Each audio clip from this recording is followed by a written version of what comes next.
You know,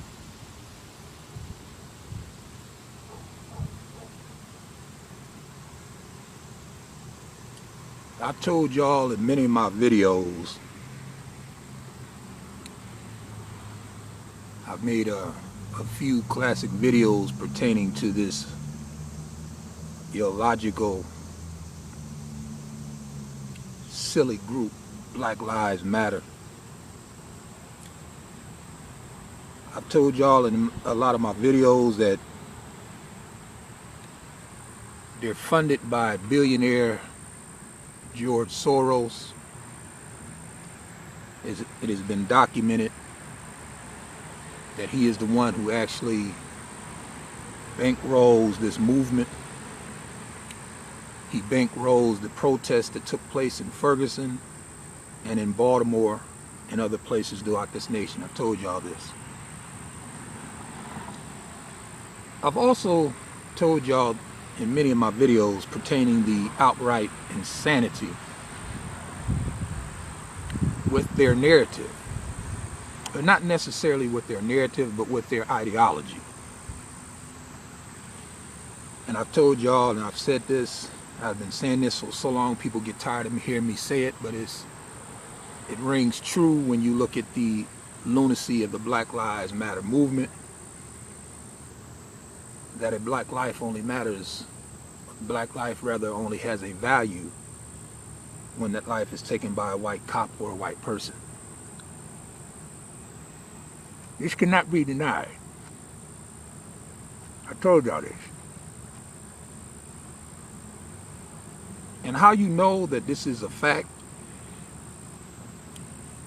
Again, you will not see these organizations holding rallies or protests in Chicago, Baltimore, and other spots in this nation where you have a high crime, high murder rate, where those murders are Negro killing Negro.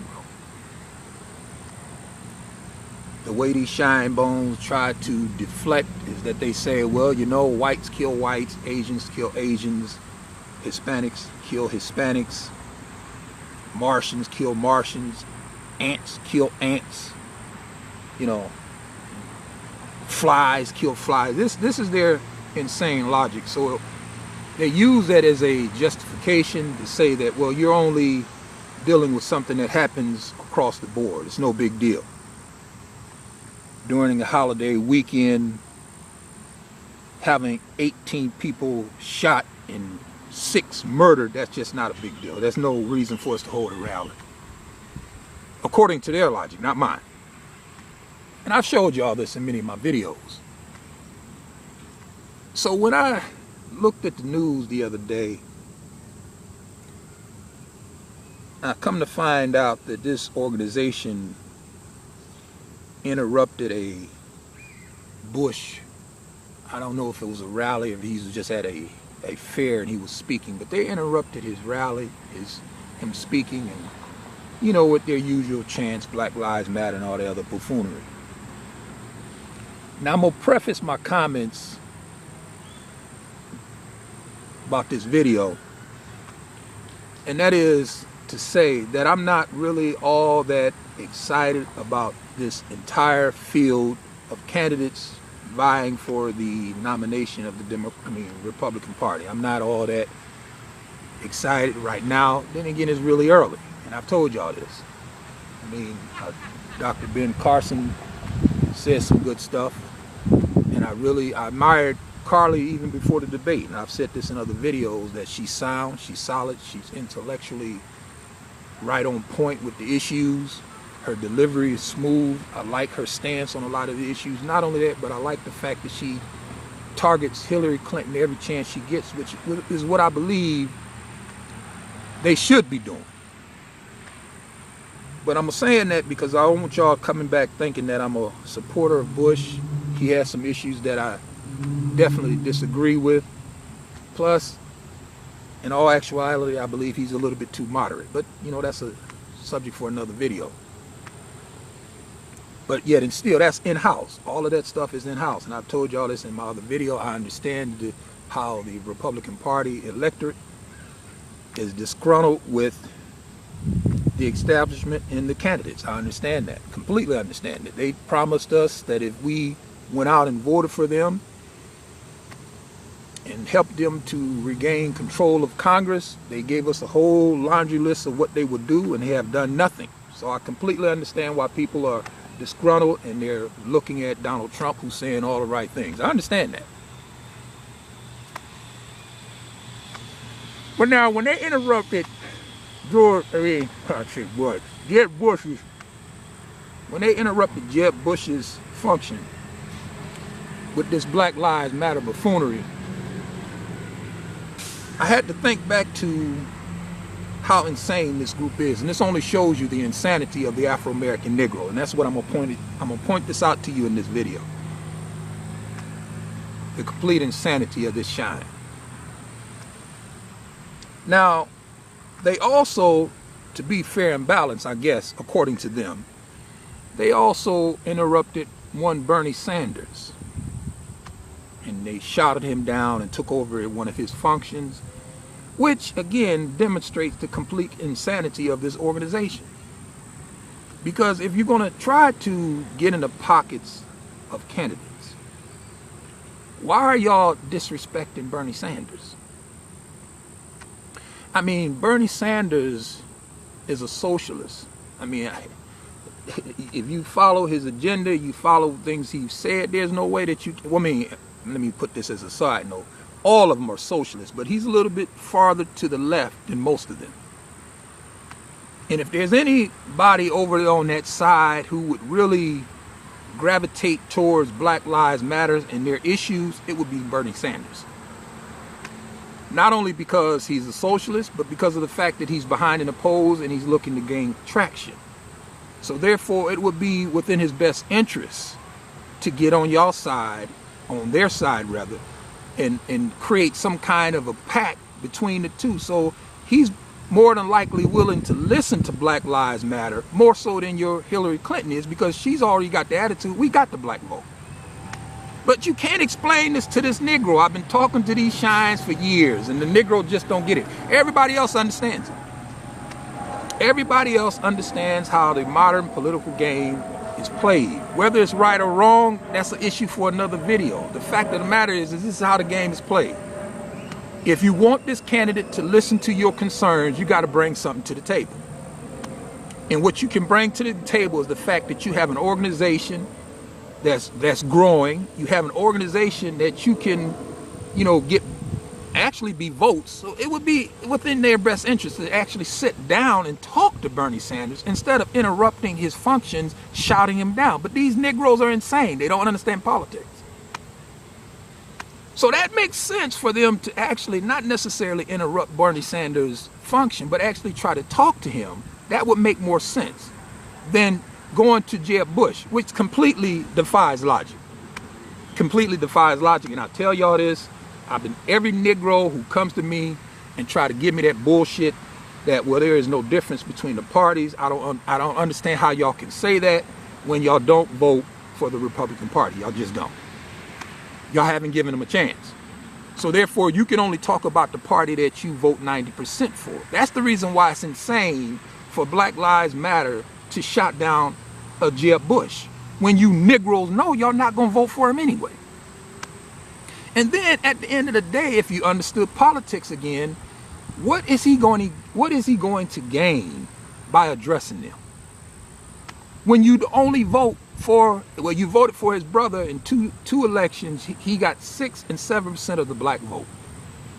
The last president that got 20 to 30% of the black vote was Richard Nixon. Y'all don't vote for them. It don't make no sense for you Negroes to be in Jeb Bush's face or any other Republican's face talking about Black Lives Matter. That shit just don't make no sense. It defies logic.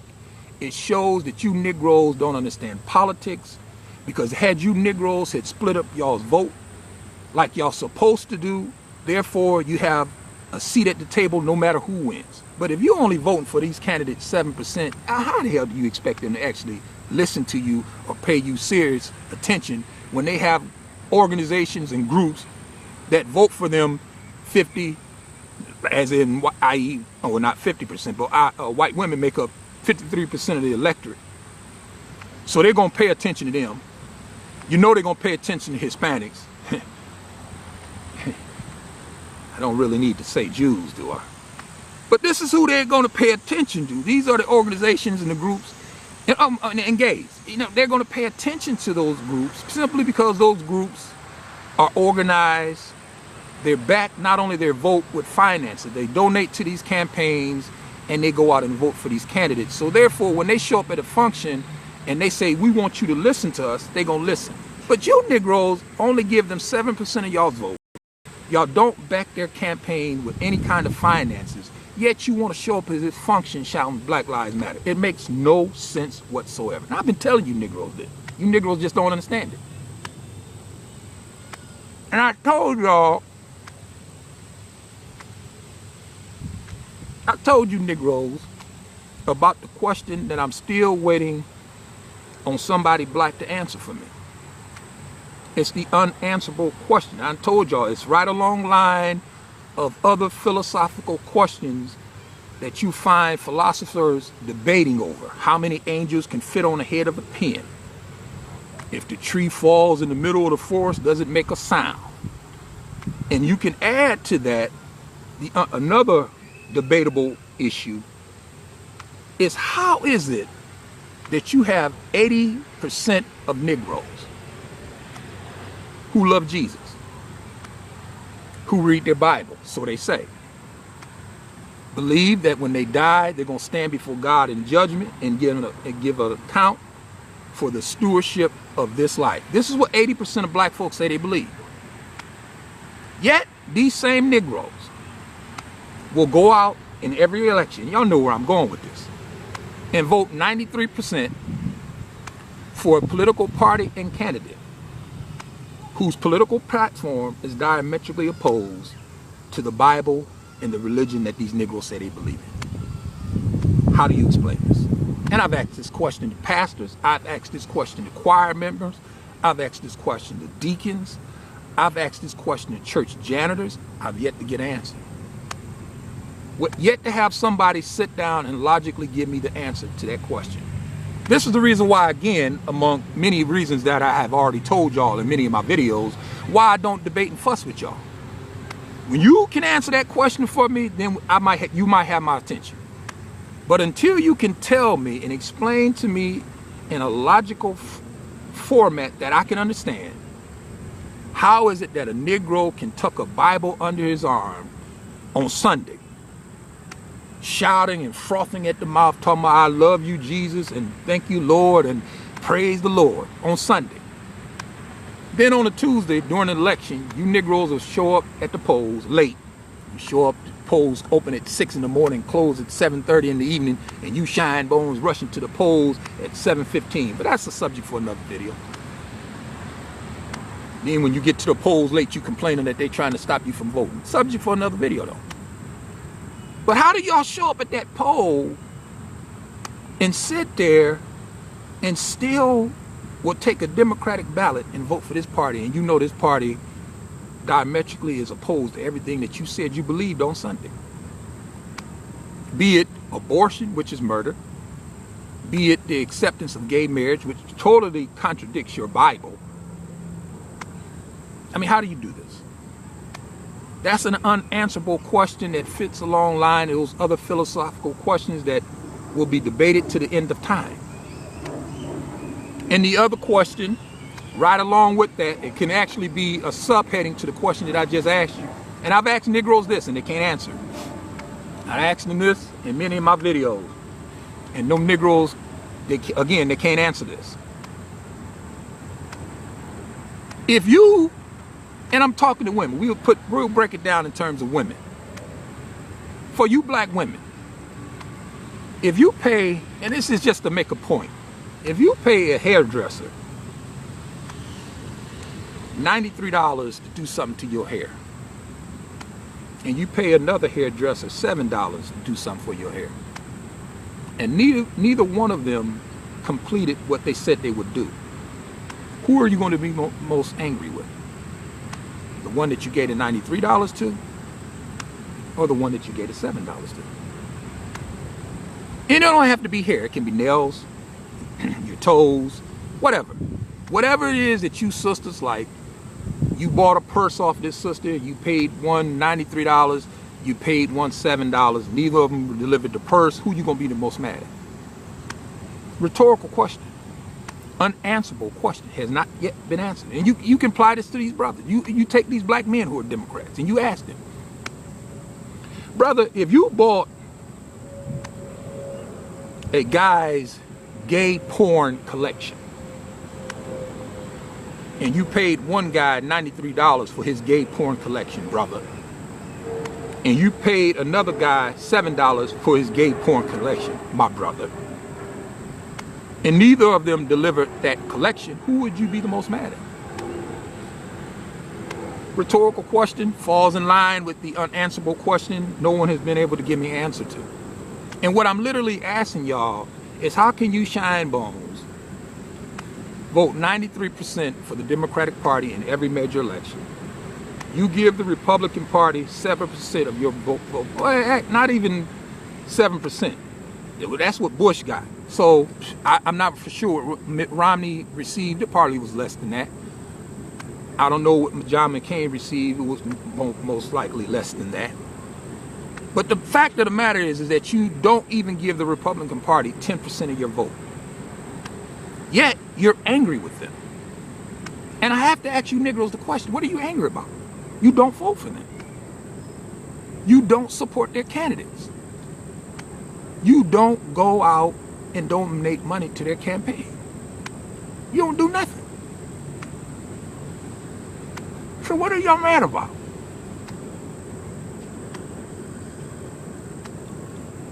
Yet you Negroes will sit back and y'all tell me, well, there's no difference between the parties. How can you say that? Upon which do you base, what is the evidence that you base that on?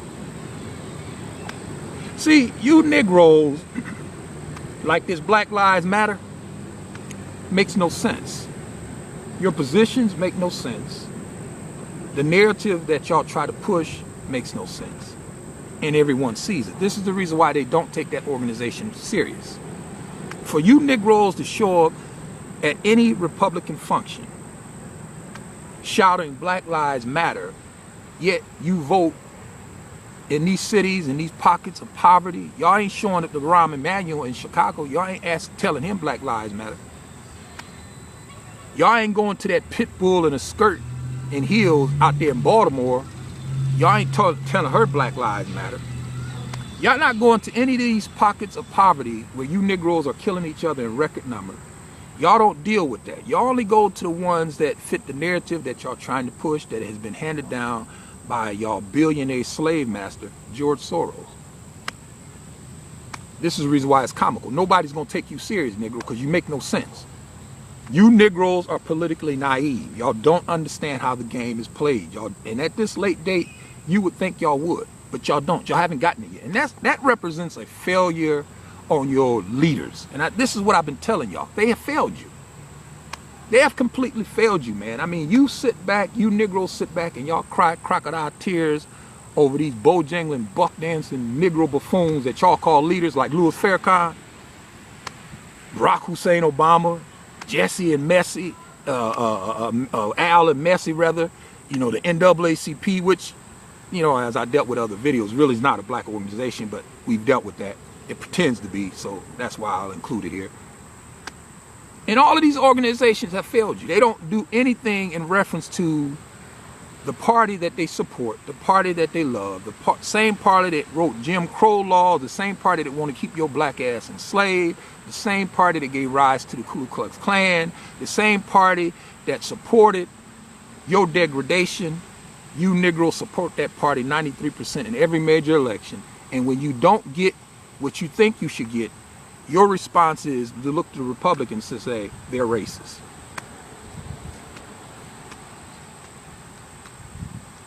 I told you, you Negroes don't make absolutely no sense. It makes no sense, Negro.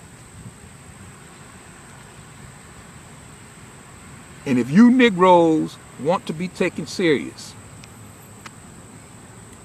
again, if you wanted to be serious and you wanted to really get involved in the political process to bring about a change, because if black lives across the board really mattered, then y'all wouldn't be disrespecting Bernie Sanders. Y'all would be trying to create an alliance with the guy because he's a socialist. All of them are, but he's a little bit farther than the rest of them.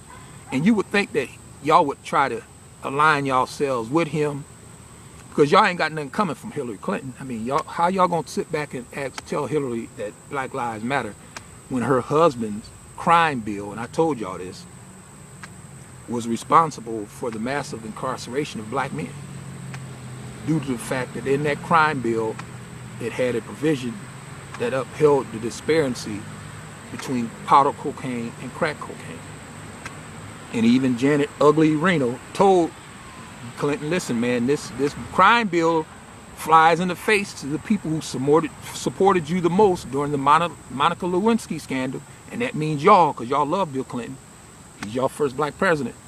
And even though y'all supported him wholeheartedly, he threw y'all under the bus. And his attorney general tried to tell him that. So how y'all gonna go to Hillary and tell her anything when her husband was the one that was responsible for massive incarceration of you Negroes? But y'all don't know that because y'all don't know politics. Y'all don't understand politics. Y'all don't understand how the game is played. So y'all gonna run around to these functions and y'all gonna act like complete buffoons shouting Black Lives Matter when the larger community is gonna look at you and say, wait a minute, Black Lives Matter?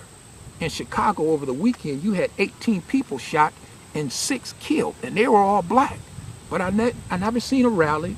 I never seen a protest. They didn't have no sit-in. They didn't march in front of the Justice Center. They didn't do anything. But you let a cop or a white person gun down one of these shines. They will show up. They will protest. They will shout, no justice, no peace. Hands up, don't shoot. Black Lives Matter. And this is the reason why people look at y'all and laugh. And I told y'all, you Negroes are the laughing stock of civilization. I know y'all don't like this. I know y'all don't. But you can't deconstruct it. At the end of the day.